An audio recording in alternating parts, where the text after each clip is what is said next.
Hello everybody, and welcome again to Monica at Home. My name is Alexandra Mayers, previously known as Monica Foster and still sometimes known as Monica Foster of www.monicaf.com, and also the website that I created but have since closed for the specific broadcast, which is www.monicaathome.com. Today I suppose will just be a viewer email session, because I get a tremendous amount of emails, some of which I answer, some of which I just simply don't have time to answer. But the particular email that I want to read and answer via this video blog is one that I think is important, because the theme of it is something that people have inquired as to in regards to the porn world over and over and over again. So rather than me just answering it one time for one person, I'm answering it once and for all for everybody. And this particular answer will be an answer that I feel at this point in time, I'm somebody who is constantly growing, evolving, changing.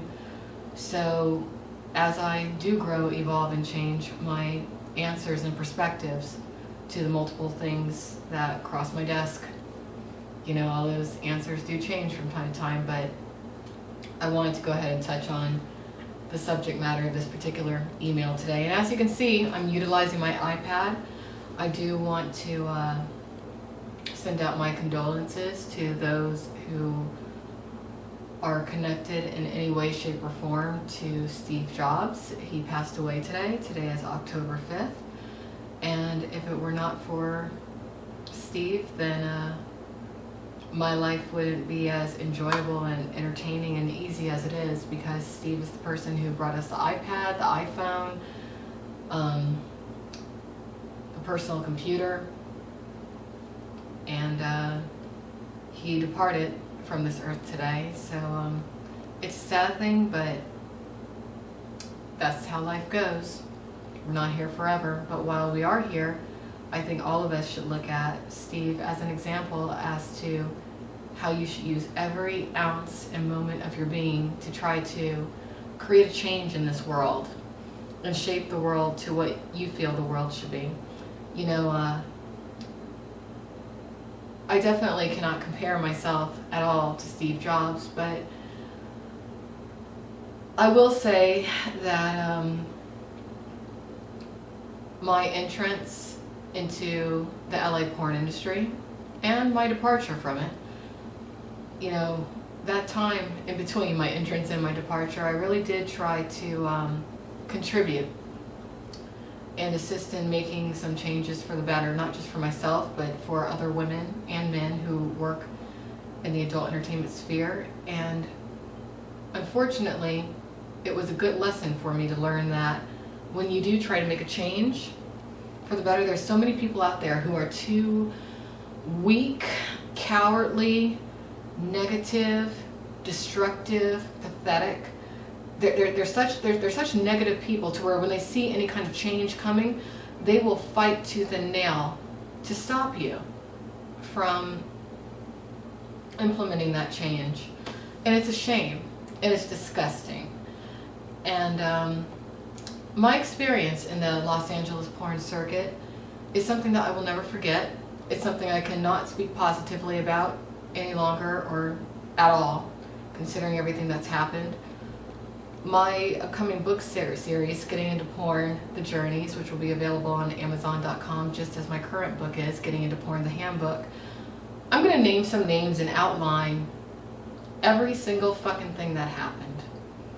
You know, initially I wasn't going to name any names, but I'm gonna, because what's going to happen? You're going to make a wiki? You're going to threaten me more? I mean, seriously, what are you going to do, idiots? What? Nothing.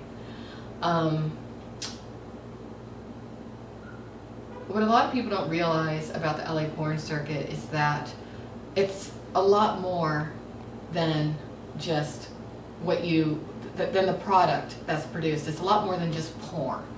You know, the person who's the subject of this particular art piece, which I entitle Remembering, I put a lot of emotion into that particular piece of art. I had to relive some things in order to create it. because I've never had closure in regards to this particular person, and I've still yet to gain closure in regards to the trauma that I experienced in the LA porn circuit. The icing on the cake for me, I mean, there were many instances that were that was icing on the cake, but as of recent, someone whose project I was a part of, who I probably made a good chunk of change for, had the nerve to write on a public forum that he hoped that I would go ahead and commit suicide. Considering everything that I've had to go through emotionally and psychologically since my departure from the LA porn industry, for this particular porn director to go on record to say that he hoped I would kill myself and commit suicide told me everything that I ever need to know about the so-called professionals who work in the LA porn circuit. It's disgusting. Do I recommend anybody go into it? No, I can't. I can't. Because I don't think that many other women who would go in at this point in time would survive what I have survived. And I'm still not certain I've survived it. You know, I've had to relocate at my own expense. I've had to completely change my lifestyle. I have been stalked. I have been harassed. I have been terrorized. If I was a white woman going through what I'm going through with black gangsters coming after me, this would be all over the news. But being that I'm a black woman dealing with a bunch of 50-year-old and plus white dudes with small dicks harassing me, nobody says a word. And that's just how life is, I suppose. But I will continue to progress my work to the best of my ability. And do I think all of the adult entertainment world is bad? No, I think that if you're an independent webcam model, male or female, you're fairly safe. If you're bold, go ahead and start up your own studio. The small 1% of the LA porn circuit that I still do have a little bit of hope and faith for, I'll continue to give special updates on here on Monica at Home. In fact, let me go ahead and tell you about my next Monica at Home before I dive into this particular viewer email. There's a studio owner by the name of Nica Noelle and an independent adult entertainer by the name of Seraph, who has, they've started, or they're attempting to start something that I think will be wonderful. It's called the Adult Performers Association. You can check it out on www.adultperformers.org. They're basically putting together a network of people who choose to opt in to this little organization that they're starting that focuses on entertainment, education, and safety, and just simply supporting one another. This is something that I will delve into in a future Monica at Home. I don't have all the details as of yet in regards to what Nica and January are attempting to start, but if you do want to follow up on this, make sure you visit www.monicaathome.com, and I have a little posting about it, and when I do a Monica at Home about it, you'll see it right here on youtube.com/Monica at Home. So in honor of Steve Jobs, today I will utilize my iPad to read this viewer email. And this particular email deals with the subject of race in the porn industry. Being a black woman, I feel like I am definitely qualified to answer this email to the best of my ability. So first I'll read it, then I'll answer it. I'm not going to say who it's from. Hi Monica, I had actually stumbled across your blog earlier this year and recently rediscovered it. I have been intrigued with the porn industry for years. My background is in the social sciences, so in recent years I've been fascinated with the social and racial aspect of the adult entertainment world. I read the book Money Shot by Lawrence Ross several years ago, and there are quite a few good articles online about the porn industry. I also read the article written by Miriam Miller Young, Hardcore Desire, Black Women Laboring in Porn. Is it just another job? In Color Lines magazine. Miller Young has actually done quite a bit of writing on the topic, and she even did her dissertation on black women in porn. Wish I could get my hands on that report. So do I. My first memories of black women in porn would be Angel Kelly, Sade, and Vanessa Del Rio, although she is classified as Latina. I'm writing to you because I have a lot of questions about how race works in the porn industry, both for black women and black men. I read the Justin Long piece some time ago also. Several studies have come across saying that black women face the same amount of discrimination in porn as in the regular world. I'm going to stop there. We face more, definitely, and it's a lot more blatant. I'm curious as to what makes a black woman more marketable in porn. Do black women generally seek on-screen sex with white men to advance their careers? What is your opinion on the type of look a black woman must have in order to cross over into the more lucrative white production companies? For example, is there a difference in how women who look like Marie Love, Caprice Styles, and Lacey Duvall would fare in porn versus, say, women with a more distinctively African phenotype, like a Purple Passion, or non-porn women like Alec Weck or singer Grace Jones? How do you see white male perceptions of black women? If you read some of the vulgar things people write about Michelle Obama in comment sections of websites, you have to wonder, why does white male / black female porn even exist? On the other hand, if you read comments by white men about what they like to do sexually to the Beyoncés, Halle Berrys, Marie Loves, and Cindy Capris of the world, what do you think there's a serious white male fetish for brown-skinned women? Your thoughts? Would you say that white male treatment of black women in porn is similar to the attitude that exists in corporate America?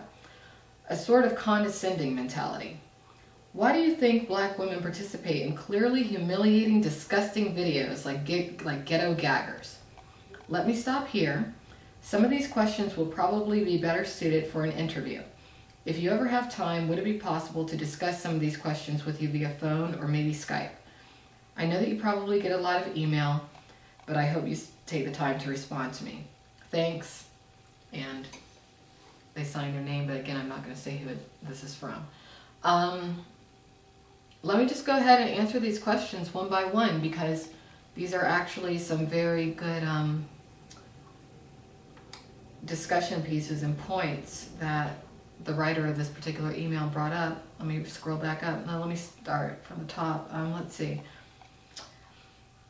I guess the first thing I want to address in regards to a lot of people who write about women in porn, and just a lot of people who consider themselves adult industry experts or porn experts.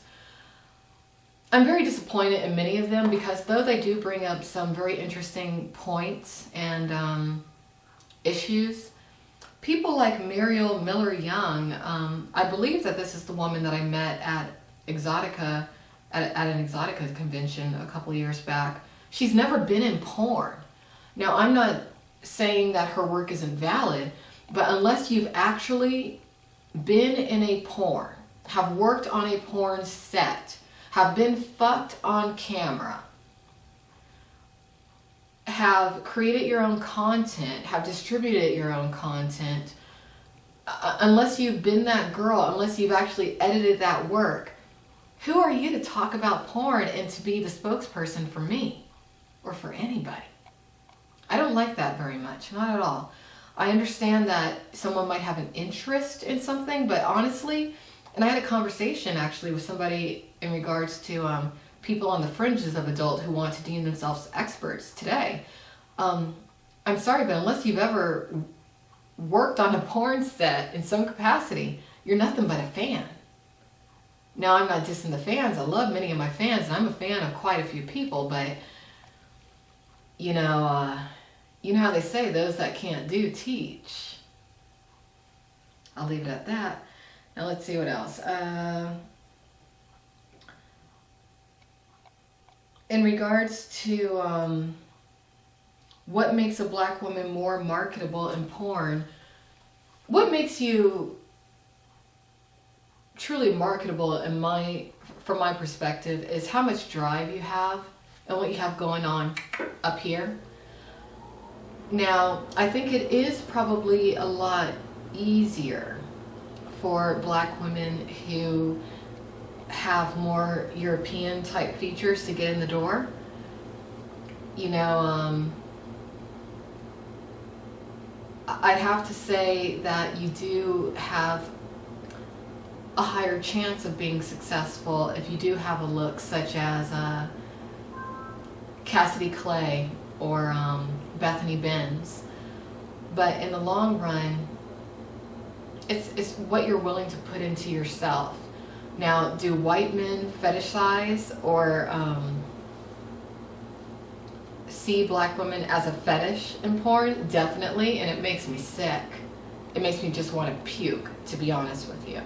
You know, the fact that white women in porn who choose to do an interracial scene, and generally interracial is only black on white. For some reason, porn doesn't want to count Latinas or people of Asian descent with white as necessarily being interracial. I'll never understand that. But it really does irk me that white actresses in porn do receive quite a high payday for their first interracial. I really don't like that. I have been told that it's because black porn is seen as an extreme genre of porn. But I'd like to know exactly at what point in time my blackness has been deemed a piece of extreme sporting equipment.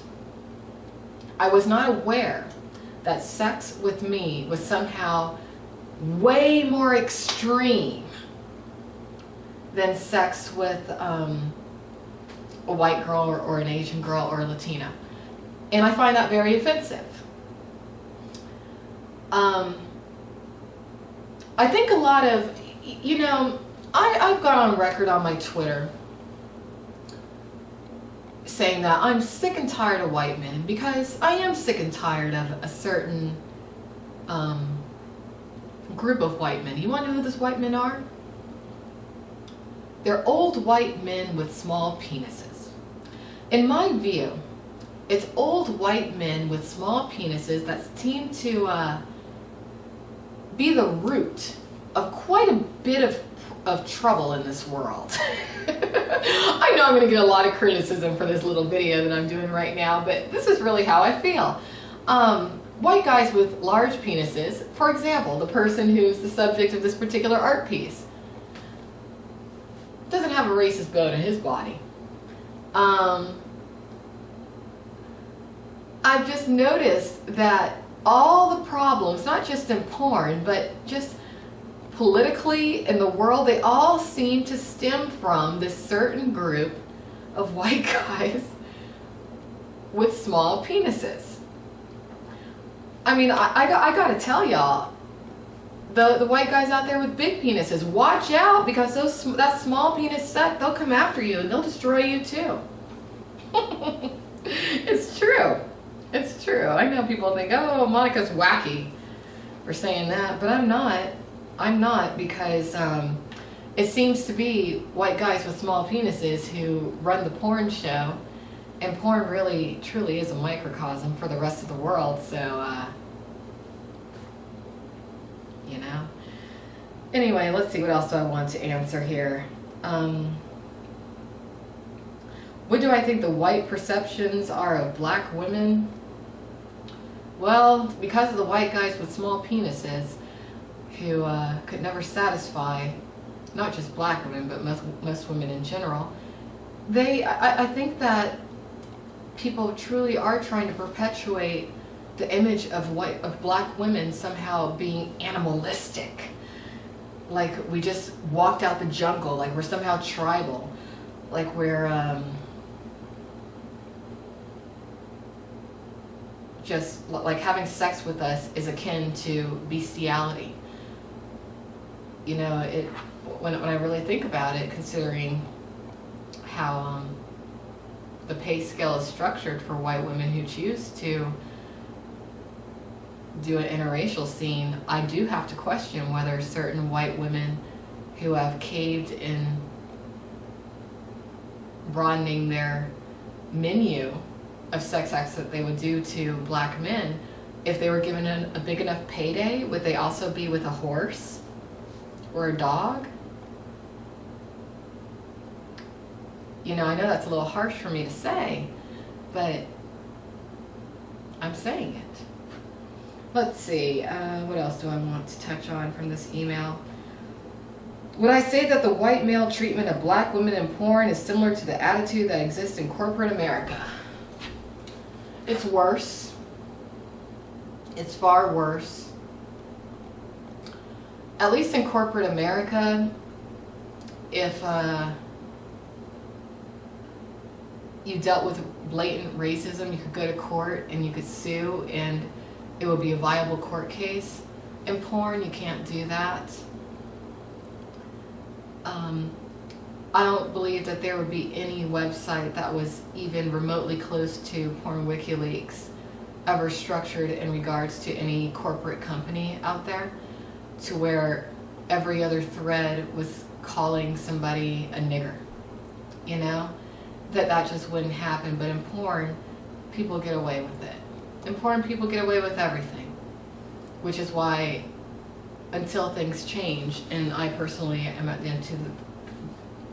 I've just reached the belief that things won't change, because porn is kind of an outlet for people to get out their aggressions in regards to how they really feel toward each other. It's just never going to change, and since it's not going to change, it's not something I want to be a part of. I think it's disgusting, and I think I'm better than that. Will I continue to be a webcam girl? Yeah, because I have to pay my bills, you know. But am I proud to have ever been in any of the porn movies that I was in? No, because the movies that I was in that were even black-owned studios movies, the people who own those studios, they're all sellouts. They're all Uncle Toms. They're all house niggers. The white studios that I worked for, that I've been in and made money for, the people who own those studios, many of them are the same people who encouraged and cheered along the people who harassed myself and my family.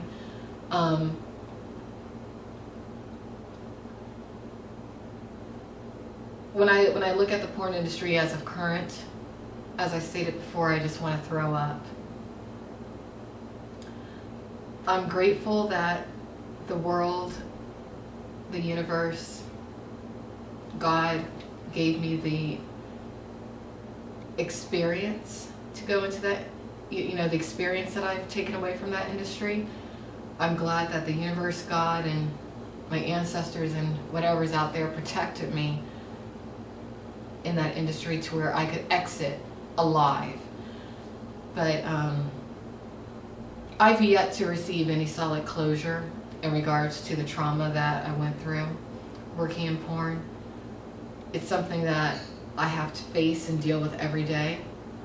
A lot of people don't take it seriously, the things that I went through. A lot of people actually like to paint the picture of me being the predator and me not being a victim and me having brought all of this on myself. But I didn't. If I had any inkling of knowing what I know now, I never would have gone into that cesspool of shit. I just wouldn't have. I think that's why I continue with these video pieces, to try to tell other women out there, whether you be black, white, Asian, Latin, somewhere in between, and some guys as well, that you don't need those people. Those people need you in order to survive. So that's the viewer email edition of Monica at Home. Thank you for watching, and I guess I'll see you on webcam for private shows sometime soon. Later. Bye.